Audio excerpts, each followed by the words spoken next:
young actors are just okay, while Wilson and Tim Blake Nelson, among others, really aren't given that much to do. Hoot is just too preachy for me, so thumbs down. Thumbs down for me, too. And you know, this was made by the same people who made Holes, which is one of the best family movies and children's movies of the last 10 years. You liked it more than I did. In which the kids dug the holes. Now we have the owls. Actually, burrowing owls do not dig their own holes. They steal holes of other animals. Did you know that? I did not know that, but thank sometimes you, when they're Dr. Nature. Sometimes when they're really hard-pressed, they will dig a hole, but they'd rather avoid it. I wanted to know why they're building the, this is true, why are they building the pancake house in the middle of a wilderness with no highways around? I know, it might have made more sense. You apparently have to walk to get to the pancake house through the woods. You know, why not put it on Main Street? Yeah, it seems like it would be. And this little town, they're awfully excited about having a pancake house. I've never heard people talk about pancakes like it's the elixir of life. You know, we're going to get stuff. Pancakes! No pancakes.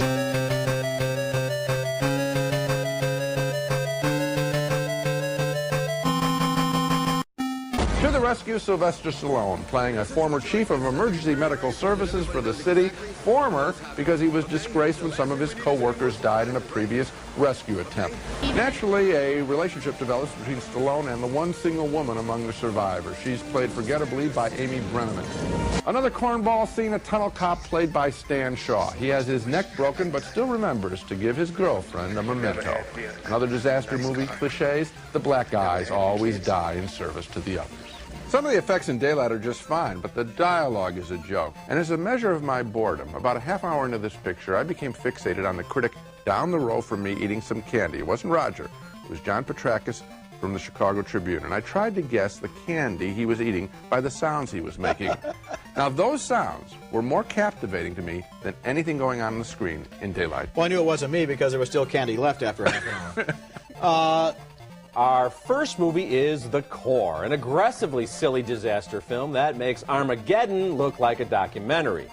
Like Deep Impact and Independence Day, this is one of those sci-fi thrillers where a band of colorful characters is asked to save the world against nearly insurmountable odds. The journey to the center of the Earth is murky, goofy, and not the least bit believable. It always looks like the team, which includes Hilary Swank as a NASA pilot and Delroy Lindo as a semi-crazy genius, is in a studio. The Core has a certain goofy self-awareness, especially with Tucci's over-the-top character, but it's not campy enough to be consistently entertaining, and it's certainly not exciting or smart enough to be a first-rate sci-fi epic like A Deep Impact. Einstein would have howled at this movie. I howled at this movie. Let's get into a little bit of the science. According to the movie, the core of the Earth stops spinning. It stops dead in its tracks, and we have like 3 months until we all die, right? I think that if the core of the Earth stopped spinning dead in its tracks, we would all be pieces the size of donuts instantly. That's what I think. Well, yeah, I know, but if that happens, you don't have a movie. You don't get the pigeons falling and all the other stuff going on. The movie's over in the first 45 seconds. There was another thing that I thought was interesting. We're told that the pressure when they get down there is 800,000 pounds per square inch. Okay. But luckily, their vessel has a metal invented by Delroy Lindo called unobtainium. Right. And then they walk outside this vessel in flexible spacesuits. Yeah. And I don't know what the suits are made out of. Probably you got to be kidding or something, because it seems to be totally impossible. Well, Dr. Ebert, I appreciate your analysis of all that. Thank and if you. they had just gone over...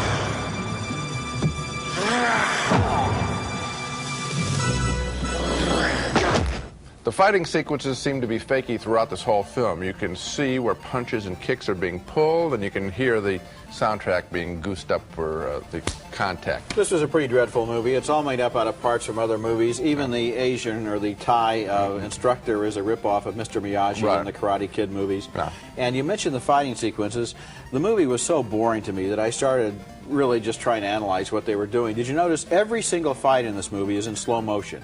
There is no regular motion fight sequence at all. You mean any big, the big kick? All the entire fights from beginning to end, all slow motion. Check it out. Now, the announcer is also in slow motion in his voice, and also the ring referee. Illegal move, as he goes like this. And yet, every time they hit each other, it's a sound like this instead of... Are you sure? Which it should be, so that obviously the guy who did the sound effects didn't get the instruction or wasn't watching the picture. I think somebody spiked your popcorn. I don't No, recall. no. Folks, as sure as a higher power gave Richard a slight case of laryngitis last week for interrupting his guest co-host once too often, that same supreme being is going to make me pay for enjoying 10,000 BC. It's the latest from Schlockmeister Roland Emmerich, starring Stephen Strait as a dreadlocked warrior who looks like he stepped off a magazine cover, the magazine being Saber-Toothed Tiger Beat. Now, according to the movie website RottenTomatoes.com, only 7% of the nation's reviewers recommended 10,000 BC. That means nearly twice as many critics preferred College Road Trip. What can I say? It's like an insane mashup between Ice Age 2 and Apocalypto, two movies that aren't really as much fun as this one, I say. It's about 10,000 pounds of cheese on a cracker, and Richard, now and then, know what I'm in the mood for? 10,000 pounds of cheese on a cracker. Wow, that's what it is. amazing. You know, it's my Never Back Down. Okay? Well, you know what? Never Back Down is no country for old men compared to this piece of garbage. And I believe the other critics who gave this positive reviews were doing so with crayons while their juice boxes were next to them there. But I'm glad you enjoyed it. I understand. Are you truly glad? Yes, because somebody should have enjoyed it. Good. And I do understand what you're saying. It's so cheesy. I mean, there's absolutely no attempt for historical accuracy. In fact, at one point I thought, I don't know what you're talking about. At one point, this thing is on the money. I thought we were going to see some of these cavemen like in Pintos driving across the Great Plains, and they were building. I think they're building Las Vegas, aren't they? Actually, right. It's the Luxor Hotel. So, yeah, absolutely. But Michael, the special effects are horrible. The acting is laughable. Camilla Bell apparently invented eyeliner. Eyeliner. There's a lot of eyeliner. When she cries at the end, there's a lot of eyeliner. It really almost plays like a Mel Brooks parody, and it's not trying to be that much of a parody. You know what? Or an in joke. Look, and it's just dreadful. With the giant tigers and the cheap special effects, and these tribes, some of them speak English and some of them speak other languages, right. and there's a lot of that thing where one guy gives a little speech and then they all go woo woo woo woo woo woo. Look, I refuse to. It's just horrible. Look, you can call it a guilty pleasure, but I know no guilt on this one. Wesley Snipes is an anti-terrorist expert who happens to be on board when an infamous hijacker being carried as a prisoner suddenly seizes control of a transcontinental flight in Passenger 57, a completely implausible but nevertheless surprisingly entertaining new thriller. The terrorist is played by Bruce Payne as a coldly intellectual man without a heart who has a meticulous game plan but finds himself negotiating with Snipes when something goes wrong. Charlie, you ever play roulette? On occasion. Well, let me give you a word of advice. Always bet on black. The movie puts Snipes into a lot of unlikely positions, including this one, where he turns up back on board the plane as it's taking off again. How did he get there? Well, he jumped from a squad car onto the landing gear.